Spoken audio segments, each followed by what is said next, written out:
E aí foi um processo de um ano muito intenso mesmo, até porque com a Araci é muito intenso. A gente se falava diariamente durante um ano inteiro. E o que a gente foi entendendo? Que começar por isto era uma maneira bastante interessante de fazer três operações. Primeiro, uma espécie de remédio histórico, um pouco de contribuição e tensionamento da história da arte, no sentido de pegar uma coisa que está fora do cânone e apresentá-la com muito destaque e dizer, olha, estamos deixando de discutir alguma coisa. Depois, trazer a contribuição de um povo que tem uma relação muito peculiar e precisa e altamente sofisticada, teve uma relação altamente sofisticada com o território, embora seja uma relação que tenha poucos, ou justamente porque é uma relação que deixa poucas pegadas. E que, de certa maneira, é um ótimo contraponto ao que nós estamos fazendo com o planeta, com o Brasil. Exatamente. Eles conseguiram viver 6.000 anos sem fazer 1/1000 de estrago do que a gente está fazendo em menos de 500. Né? Então, tinha essa outra contribuição. E por último, e talvez a mais apaixonante, é que esse legado nos permitia, pelo menos por uma edição do Panorama, driblar, em inglês eles falam bypass, desviar dos assuntos inescapáveis da construção da nossa historiografia. A colonização, a miscigenação, a presença da escravidão, etc. Esses assuntos não desapareceriam, isso a gente pode ficar tranquilo, eles ainda somos nós. Mas pelo menos por 1/1000 de segundo, no lugar disso, a gente teria essas peças que dão um referente totalmente, não é nem pós-colonial, é um referente pré-colonial e como tal trazem no lugar desses assuntos que a gente fala muito, nunca o suficiente e sobretudo nunca com profundidade necessária, traz uma espécie de enigma, uma espécie de problema, que são essas peças sobre as quais a gente sabe mais ou menos o que eu falei para vocês, numa linguagem arqueológica, mas fora isso sabem muito pouco. E nunca vai saber mesmo, porque eles não disseram, eles não gravaram na pedra muito mais informações além dessas peças. Essa é uma das mais naturalistas, é um tubarão submarino altamente convincente, ao ponto da gente saber qual é a espécie, o sexo desse tubarão. E estas são as mais comuns, são peças mais esquemáticas que tendem a ter esse corpo em cruz, essa cavidade central e um detalhamento morfológico, figurativo na face, no rosto, na cabeça. E este é um sambaqui, totalmente misturado na paisagem. Então, e aí interessava também manter a consciência de que a gente poderia falar muito sobre essas peças, mas a partir de um momento que, na verdade, viria muito rápido, a gente não estaria mais falando, a gente estaria lidando com uma espécie de negativa fundamental, porque isso não é bem Brasil, isso não é bem arte, isso não é bem uma coisa que a gente entenda, isso é um outro sobre o qual nós estamos fazendo projeções. Então, quando a gente começa a falar demais, a se apaixonar demais, rapidinho a gente passa por uma operação de projeção e de espelhamento das nossas próprias expectativas, e a gente queria jogar com isso, esse enigma espelhado que essas peças traziam. Então, o que a gente, a partir daí, fez? Daquelas escolhas, né, que estava falando. O condicionante do Panorama é acontecer no MAM, tem um certo orçamento que é bem legal, pensando na realidade da arte brasileira, e é bem fraco pensando no que poderia ser. Tem um espaço que é grande, pensando nos equipamentos em geral, mas é pequeno, pensando no que poderia ser o Museu de Arte Moderna de São Paulo. E assim por diante. É tudo meio intermediário. E, em geral, as curadorias trazem 20, 30 artistas e tentam organizar salas coletivas. E a gente achava que isso tinha dois problemas. O grande problema, para lidar com isso, com esses negócios na categoria de enigma mesmo, E para lidar com essa discussão sobre Brasil, tendo esse enigma como referência para valer, a gente teve que refrear a vontade e o desejo de rimar as coisas. É muito legal quando as coisas rimam, e sobretudo numa exposição. Quando você vê uma coisa que te leva para outra, e formalmente, conceitualmente, historicamente, as coisas sempre têm um gancho de uma para outra. Dá uma espécie de sensação de prazer, tanto para quem faz, quanto para quem vê. E isso é um dos parâmetros que muita gente, quando fala a curadoria é boa, está falando na quantidade e intensidade dessas rimas. Tudo parece que faz sentido com tudo e fica bonito junto. Esse é um ponto que eu queria marcar, que eu acho que isso é um motivo para uma curadoria ser boa. Isso não é um paradigma em si, isso não é bom em si, isso pode ser um problema. E nesse caso a gente achava que isso era um problema a ser evitado.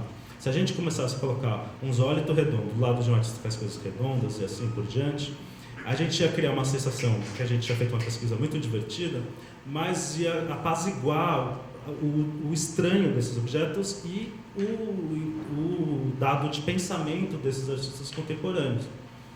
Porque se tudo faz sentido com tudo, então qual que é o sentido das coisas? Qual que é o sentido inerente das coisas? Se tudo parece que já nasceu para existir junto, onde é que existe a diferença que permite a ideia de leitura? Então a gente achava que a rima era um vilão nessa exposição. E mais do que isso, que se a gente queria lidar com os artistas enquanto pesquisadores, enquanto pensadores do Brasil, e pensadores fora da chave das agendas mais repisadas da história do Brasil, a gente precisava que efetivamente eles pensassem e pesquisassem.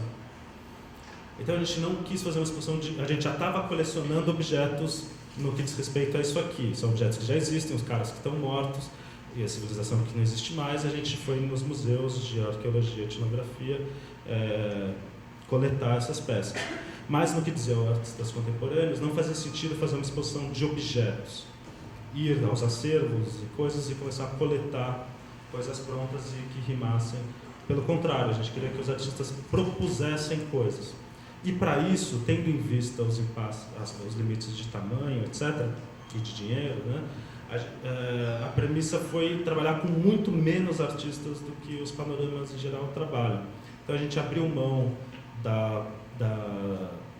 do levantamento por arrasto, digamos assim, de trazer 30, 40 nomes, por motivos variados, e escolheu 6. Escolher 6 significava que todos iam ter uma sala, um espaço muito grande, ia ter mais de 110, 150 metros quadrados por artista, todos iam ter dinheiro, sei lá, iam ter pelo menos 30 mil reais para produzir os trabalhos, todos iam ter espaço de discussão, a gente conseguiu falar com cada artista 10, 20, 30 vezes, dependendo do artista, todos teriam atenção da produção, a produção fez as coisas mais bizarras junto com os artistas nos seus projetos, e o público, né, a contrapartida da outra face, teria também, não uma coleção de objetos, mas teria, digamos, ambientes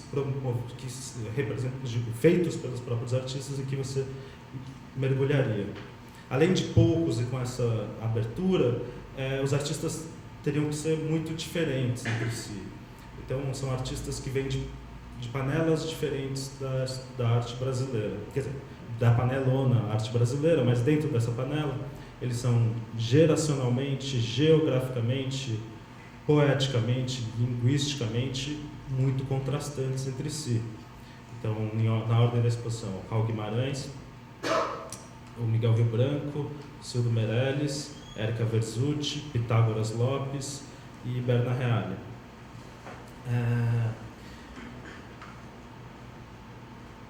Eles são diferentes o suficiente para eles não gostarem do trabalho um do outro.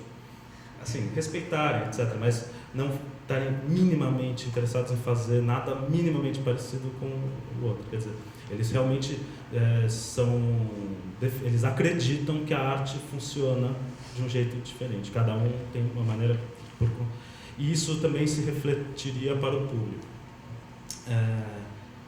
E aí, já adiantando um pouco o fim do filme, isso também tem gerado uma recepção muito curiosa em que as pessoas vão ver a exposição, entendem, etc., mas voltam muitas vezes muito apaixonadas por um troço e absolutamente revoltadas por outro. Isso é maravilhoso, mas para isso ser maravilhoso, isso é muito estúpido, assim, com palavras fortes. Só que o divertido, digamos, é que nunca coincide. E pelos retornos que a gente vem tendo, daria para tabelar o meio de arte brasileiro de acordo com o que as pessoas acham que é maravilhoso e o que elas repudiam. Porque, como não coincide, e é sempre com a mesma intensidade, vai ficando evidente que o que a gente chama de arte boa tem alguma coisa a ver com a profundidade da pesquisa artística, do quão longe cada artista consegue levar o seu trabalho, do quão nítidas ficam as suas questões, mas tem muito a ver com uma atitude que é absolutamente egoísta, que é a de, no bom sentido do egoísta, que é a de definir para si mesmo o que você acredita que a arte pode ser. Para que serve estar junto com a arte? O que você quer estar junto quando você quer estar junto com a arte? Isso reverbera fundamentalmente no que você vai interpretar como uma boa ou má obra. Pelo menos tem sido assim na recepção do Panorama. Essa é uma vista oblíqua da primeira sala da exposição, onde a gente tem um grande espaço aberto, e à esquerda de quem entra está esse zoólito, que é o zoólito que a gente apelidou de Brancusi, que parece um peixe nadando do Brancusi. E à sua esquerda, com um grande banco de 6 metros de comprimento, tem um vídeo do Cal Guimarães. Eu vou descrever muito rapidamente, resumidamente, as obras, só para deixar claro o que eu estou falando.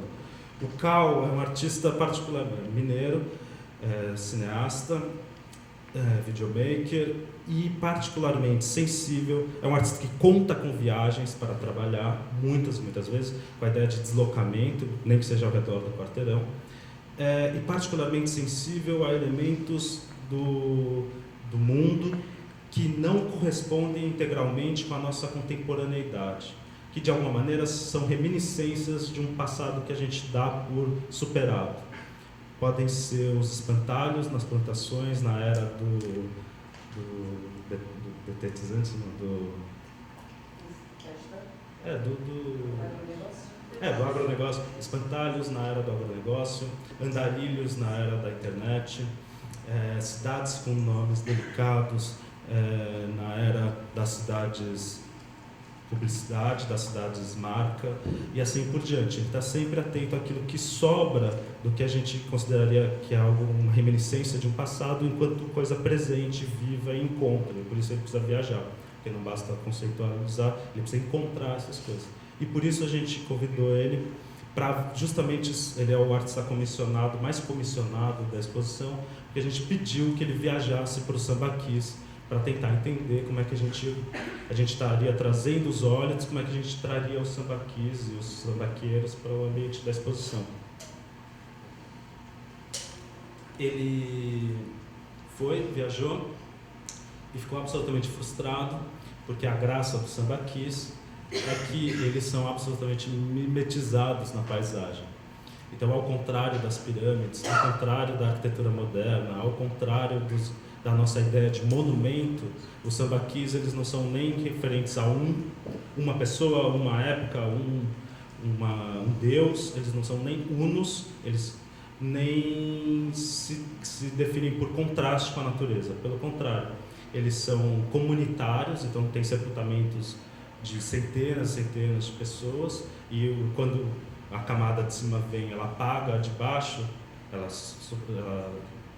torna informe o que está por baixo. Então eles não representam, eles não têm a ideia de eles têm uma ideia de todo, e um todo que se mistura na natureza, que não se afirma como feito cultural, mas pelo contrário se mimetiza. E o que é muito bonito poeticamente, mas muito frustrante para filmar. Essas fotos do Ding Musa são lindas porque ele passou horas lá e tratou violentamente. São fotos de 6 horas de exposição com mais 25 horas de Photoshop. É uma coisa assim muito construída. E o Cal não faz isso, né? Ele filma ali, o que ele está na escala do olho dele. Então ele voltou e falou, dancei. Aí a gente continuou conversando, já tinha conversado muito, e ele acabou fazendo uma operação com essa missão que a gente deu para ele. Ele começa o vídeo com um e-mail que eu mandei para ele, de verdade, com erro de ortografia, um e-mail. Feliz ano novo, blá blá blá blá blá, estou te mandando os arquivos, e fiquei pensando umas coisas sobre por que você está achando isso tão frustrante. E aí, falava um pouco o que eu acabei de falar para vocês. Aí ele pôs esse e-mail, abre o filme com isso, ele mostra o sambaquis do jeito que ele conseguiu filmar, corta, mostra as pirâmides de Teotihuacan, no México, que ele tinha filmado com Super 8, um pouco, o que eu estou descrevendo como comparação, ele acontece no filme, e aí ele corta de repente e interrompe a hipótese do e-mail e sobrepõe com os caras que hoje em dia ele estava voltando do aeroporto que ele tinha, bem calmo, né? Ele esqueceu de trazer um gravador, um cara mandou para ele no correio do aeroporto, ele foi buscar, na hora que ele estava voltando, ele passou por cima de um viaduto, olhou para baixo, tinha um monte de conchas brancas. Ele falou, olha o sabaqui, eu vou descer. Aí eles descem do viaduto, vão atrás daquilo, é um vilarejo, uma espécie de vilarejo, onde os caras trabalham diariamente separando os moluscos das suas valvas. E aí ele filma esses caras, empinando pipa, trabalhando, tomando cerveja, brincando com o cachorro, mostra, aí mergulha no mundo desses caras e termina o filme com um e-mail que ele responde de volta, querido Paulo, eu acho que os sambaqueiros estão aí, a gente que não sabe ver. Então ele meio que inverte a hipótese da exposição. Em seguida a gente tem o Miguel Rio Branco, que é conhecido como um dos nossos grandes fotógrafos, dos anos 70, 80, e que se considera, antes de tudo, um montador, um artista de colagens, um artista de assemblagens, cuja preocupação primeira é mais sinestésica e dos sentidos e visual do que documental ou descritiva ou factual. E, como tal, ele olhou para aquela referência de uma civilização perdida do passado e resolveu trazer uma civilização perdida do futuro próximo, talvez mais próximo do que a gente gostaria, como uma espécie de ruína do nosso mundo. Chama-se wishful thinking, é uma utopia, ao contrário, de um mundo sem os homens, tomado de volta pela natureza, numa instalação que de fato está crescendo.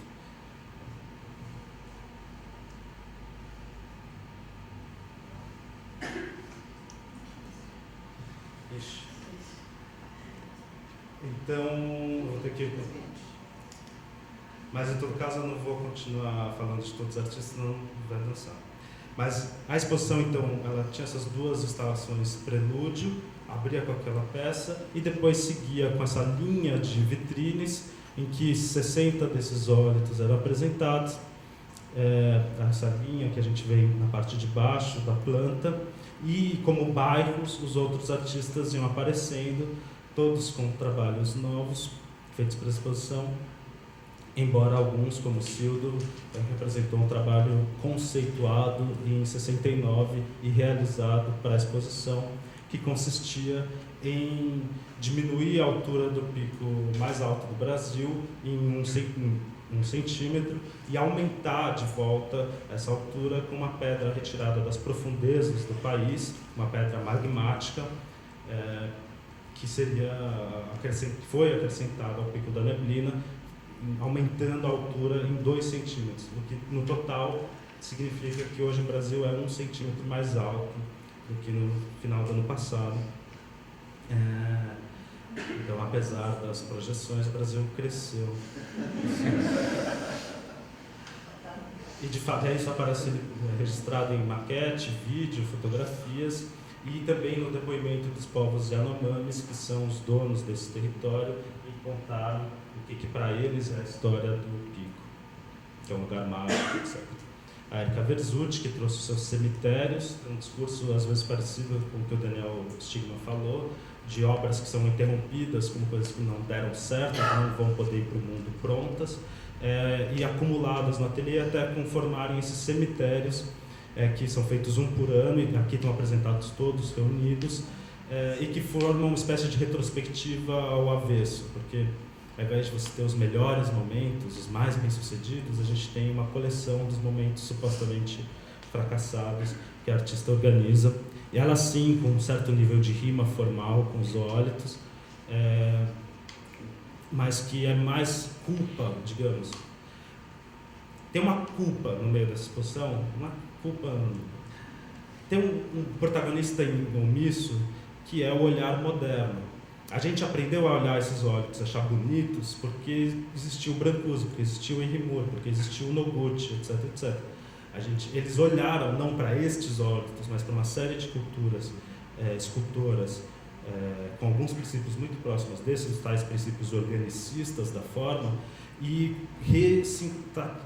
ressintetizaram esse vocabulário no vocabulário moderno, no outro sentido do simples, que não é o simples geométrico, é o simples orgânico. E a Érica, sendo uma artista onívora, uma antropófaga onívora, ela roça com esses artistas o tempo todo e, portanto, por segundo grau ou terceiro grau de parentesco, encontra os ólitos nas suas formas. Depois a gente tem o Pitágoras Lopes, um artista de Goiânia, cuja graça é absolutamente inclassificável, sob qualquer critério de gosto ou de elegância pictórica, e que é muito legal de mostrar, sobretudo em São Paulo, por causa disso, onde a pintura tende a ser muito careta e segura de que vai chegar num lugar firme, e o Pitágoras faz justamente o contrário. Ele faz um trabalho absolutamente energético, profissional, no sentido de não é um trabalho ao acaso, de hobby, é um trabalho de dedicação integral, exclusiva, mas que não passa por nenhum dos alicerces do que a gente fala. Quando a gente fala boa pintura, a gente não está falando de nada do que o Pitágoras faça até o fim. Então chega nessa zona de desconforto, e ele resolveu levar esse imaginário dele para tudo que a ideia de Sambaqui fez ele pensar, a ideia de mar, de infinito, de fim de civilização, de transcendência, todas essas coisas que, a rigor, são totalmente contrastantes com a vida dele, ele sendo artista de Goiânia, onde não tem mar, né? E cujo discurso e os interesses tendem muito mais ao presente imediato do que ao transcendente extra-histórico. E ele resolveu brincar com esse choque. E por fim, a Berna Reale, que fez duas instalações, uma instalação de vídeo, uma instalação sonora e espacial, que de propósito recusa qualquer proximidade com uma ideia de nostalgia. Pelo contrário, ela tenta se ancorar violentamente nos problemas do nosso cotidiano atual. Então essa é uma instalação que é feita com sirenes de luz de polícia e com sons mixados a partir dos sons gravados nas viaturas da polícia, mas que é uma balada com suspiros oferecidos, as pessoas, e a música é editada de um jeito que é realmente convidativo para dançar. E o conteúdo, digamos, violento ou hostil do trabalho aparece aos poucos, conforme você vai entendendo a fonte dos ruídos da música e percebendo que essas paredes são paredes de papelão cravejadas por tiros de arma da polícia e dos criminosos. Muito a maneira desses papelões que são usados para cobrir os cadáveres nas comunidades e bairros periféricos. E esse vídeo em que ela opera costurando sacos plásticos entre sacos plásticos que ora servem para vestir os externos dos políticos, ora servem para vestir os corpos dos crimes violentos que estão no IML de Belém, e que ela vai e volta entre esses dois ambientes com a mesma operação, o mesmo material, a mesma atitude. A exposição então termina na outra sala, menor, do Rubin, onde a gente tem mais um pequeno conjunto de trabalhos dos artistas, uma coisa muito mais pensada para o público que eventualmente não conhecesse esses artistas e quisesse entender melhor de onde eles estavam vindo, e uma série de vitrines e mesas onde toda a parte que não era dada a princípio, o contexto histórico, geográfico, etc., temporal, os modos de fazer dos povos sambaqueiros, era introduzido, apresentado com uma grande abundância de informações. Acho que era... E aí eu terminei com essa frase que eu fiquei pensando ontem, vindo para cá, depois na fala da Júlia, depois com as notícias que a gente teve saindo daqui. É um trecho do texto Cruzeiro do Sul, do Cildo. Ele fala: o circo, os raciocínios, as habilidades, as especializações, os estilos acabam. Sobra o que sempre existiu, a terra. Sobra a dança que pode ser feita para pedir a chuva. Então pântano, e desse pântano vão nascer vermes e outra vez a vida, outra coisa. Acreditem sempre em boatos, porque na selva não existem mentiras, existem verdades pessoais. É um texto bastante anterior a algum recente do Viveiros de Castro, mas acho que bastante afinado com uma noção a presença dos Yanomami